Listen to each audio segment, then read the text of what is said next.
है लेकिन रहने वाला कोई नहीं, सड़कें हैं पर चलने वाला कोई नहीं। आखिर कैसे एक रात के अंदर ही अंदर पूरा शहर हो गया वीरान? आज के इस वीडियो में हम एक दो नहीं बल्कि 3 ऐसे शहरों के बारे में बात करेंगे जो रातों रात हो गए वीरान। आखिर कैसे लाखों की आबादी एक ही दिन में हो गई गायब, और कैसे कोई बसा बसाया शहर एक ही रात में हो गया खंडहरों में तब्दील। इन शहरों में सैकड़ों घर और महल आज भी मौजूद हैं, लेकिन रहने वाला कोई नहीं है। आखिर क्या हुआ था यहाँ के रहने वाले लोगों के साथ? उनको किसी सुनामी ने अपने अंदर समा लिया या फिर वह किसी रहस्यमयी तरीके से हो गए गायब? इन सब बातों को जानने के लिए बने रहिए इस वीडियो के अंत तक। मैं आपका दोस्त अभिषेक शर्मा, आप देख रहे हैं ग्रो इन्फो नंबर 1, गुजरात के भुज का लखपत शहर।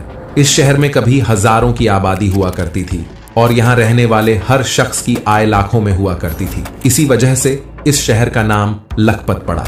यह शहर गुजरात और सिंध को जोड़ने की वजह से व्यापारिक दृष्टि से भी बहुत ही महत्वपूर्ण था। यह स्थान गुजरात की सबसे अमीर बस्तियों में से एक था और इस शहर की स्थापना 1801 ईस्वी में जमादार फतेह मोहम्मद ने की थी।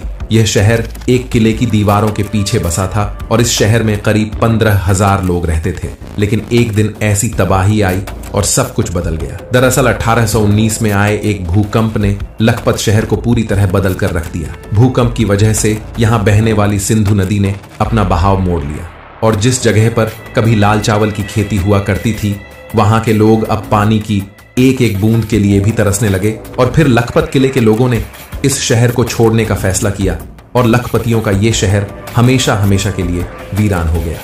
नंबर 2, तमिलनाडु का धनुषकोडी गांव, दुनिया के सबसे छोटे शहरों में शुमार। यह शहर केवल 50 गज की लंबाई में फैला हुआ है। यह शहर भारत और श्रीलंका के बीच स्थलीय सीमा साझा करने वाला भारत का एकमात्र शहर है। कहा जाता है कि धनुषकोडी वो स्थान है जहां से समुद्र के ऊपर राम सेतु का निर्माण कार्य प्रारंभ किया गया था और इसी जगह पर भगवान श्री राम ने हनुमान जी को सेतु बनाने का आदेश दिया था ताकि वानर सेना लंका में प्रवेश कर सके।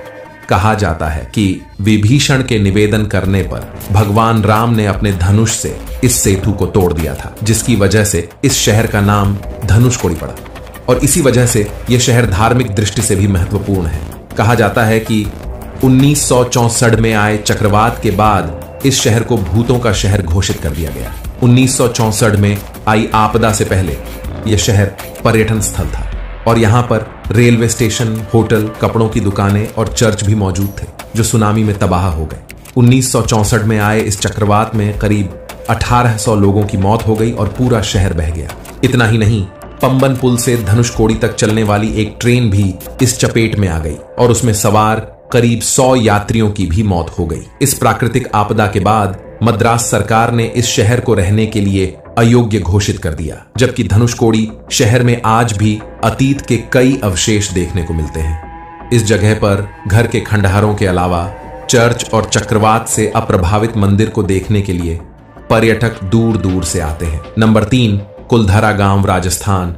कुलधरा गांव राजस्थान के जैसलमेर से करीब 20 किलोमीटर की दूरी पर है।